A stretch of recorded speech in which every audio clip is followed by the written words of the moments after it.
This screencast is covering question 3 from the May 2015 Cap 2 Financial Reporting Interim Assessment. Again, we're focusing on the journal entry type questions here, and in particular this is a 20 marker. So again, you're looking at, for your paper overall it's 90 minutes, so it's ballpark 20 minutes here. I think it's about 18 minutes or maybe even 15 minutes if you try and leave a buffer. So you don't have that long to complete this question, so it's important to make sure you make a good start and you're comfortable with journal entries before you go in. So the requirement here is, using all the information provided above, prepare the journal entries for lines 1 to 12 to reflect these transaction and financial statements. So a bit of an unusual question from before. You're given a cash flow statement and you actually have to work back and figure out what's the journal entry behind all of these. So you're going to test 1, your understanding of cash flow statements, and 2, your ability to do journal entries. So we start at 1, we're looking at depreciation was 1750 for the year. So again, this should be a nice one to start off. Is what's the double entry for depreciation? Well, the double entry is debit depreciation in your P&L, or you can call it your SPLOCI, SPLOCI, Statement of Profit and Loss and Comprehensive Income, of 1750, and then you will credit accumulated depreciation in your SOFP of 1750 as well. So again, a nice one to start off, and particularly because there's 1 to 12, if you get stuck on 1, because there's such short time frames, just move on. So move on to the next one and come back to it. You need to be gaining marks as quickly as possible, particularly for these shorter questions. The next one is looking at loss on sale of property, plant and equipment. So again, how are you going to account for that loss of property, plant and equipment? Well, you know, firstly you're going to have a debit the loss.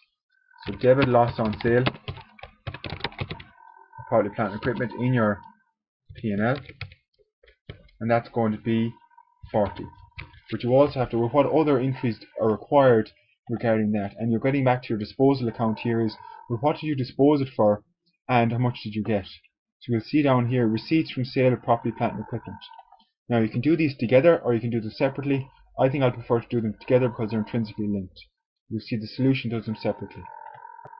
Right, if I sold property, plant and equipment for 180, that means I debited bank of 180. Well, how much was the net book value of that then? Well, the net book value of it must have been 220, because if I had an asset of 220 and I only sold it for 180, that would have got me my loss. So what I've done there then is you can credit PPE, or your assets, of 220.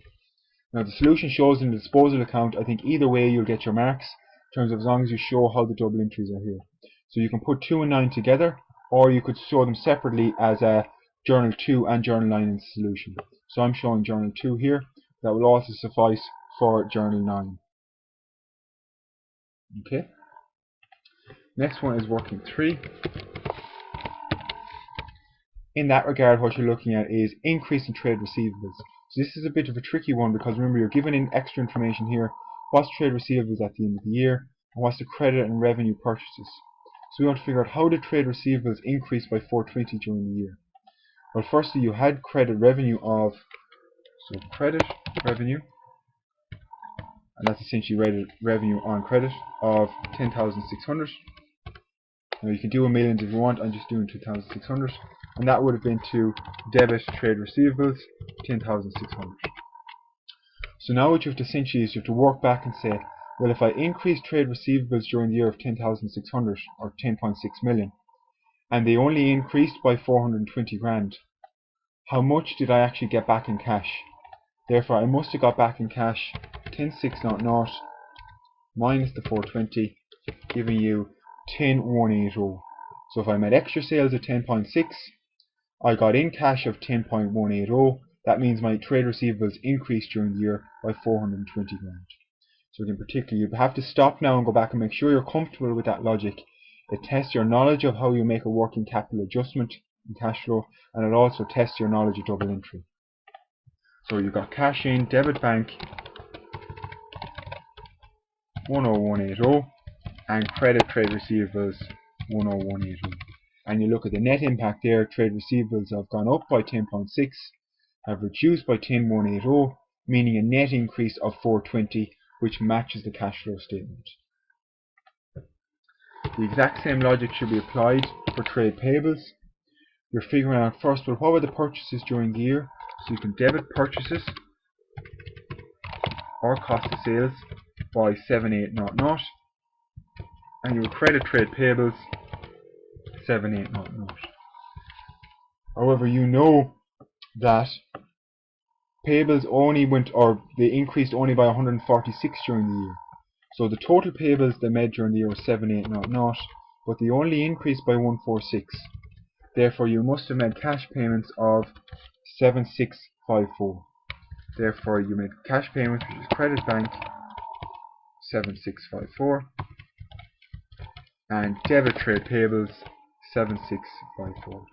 So you now look at the net impact is trade payables went up by 780, they went down by 7654, giving you a net increase of 146, which matches the cash flow statement. There are probably two of the trickiest elements here, so again, go back, make sure you understand the logic of, well, if I make credit sales during the year, that increases my trade payables, or trade receivables should I say, but if I get cash in from customers as well, that will reduce my trade receivables. So I know how much sales I made, I know what the end net increase is, therefore you can work back to how much cash you got in during the period. Okay, so element 5 is to do with interest paid. So you're relatively straightforward in, well, if the interest paid, it should be debit interest on the P&L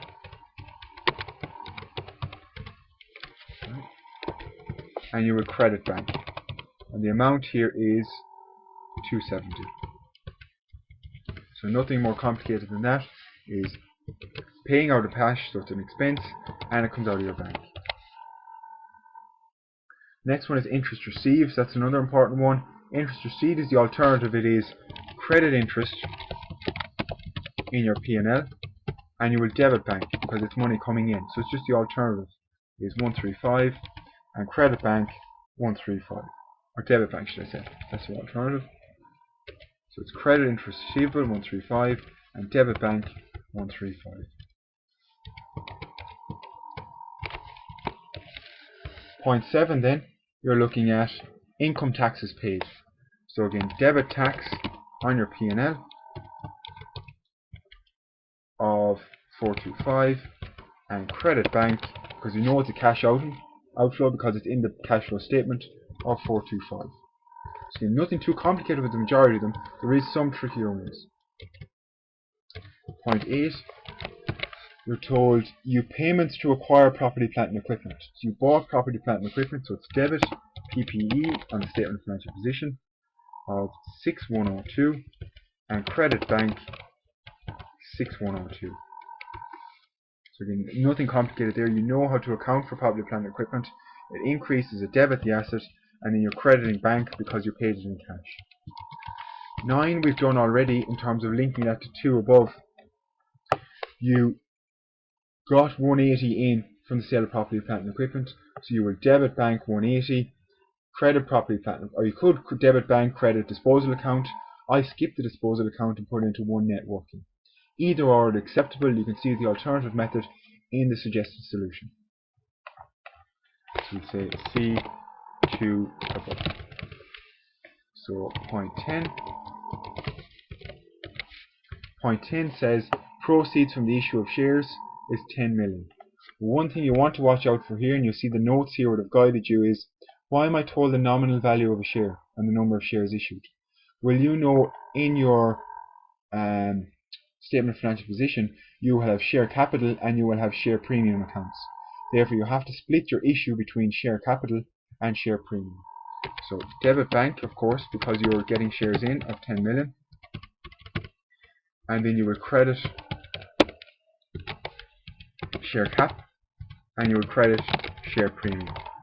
So you issued 8 million shares at a nominal value of €8 each, therefore share capital will be 8 million times 1.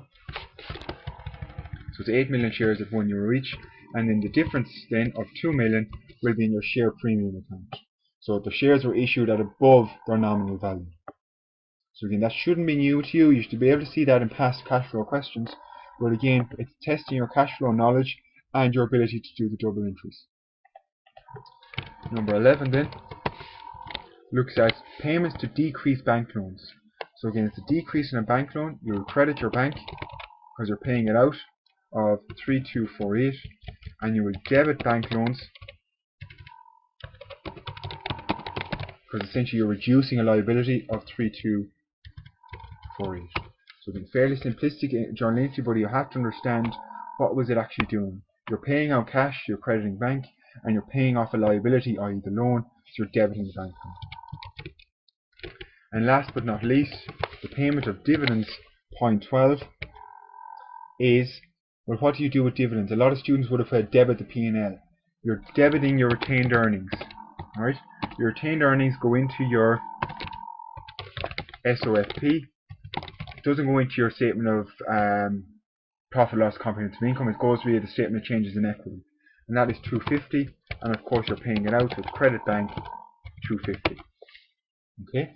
And that is the question for 20 marks. So relatively straightforward question. There are some difficulties, particularly around the trade payables, trade receivables, but the point is, out of the 12, you could have skipped those and come back to them at the end. Remember, an examiner is going to be realistic in how much is expected from a 20-marker question. You only have about 15 to 18 minutes to do it, so do not expect to have very complicated questions, but nonetheless you need, for this question at least, to understand cash flow statements. Even if it doesn't come up in question 1, it can still be indirectly examinable, and of course your knowledge of journal entries. So that was question 3 from the May 2015 interim assessment, Santam Limited.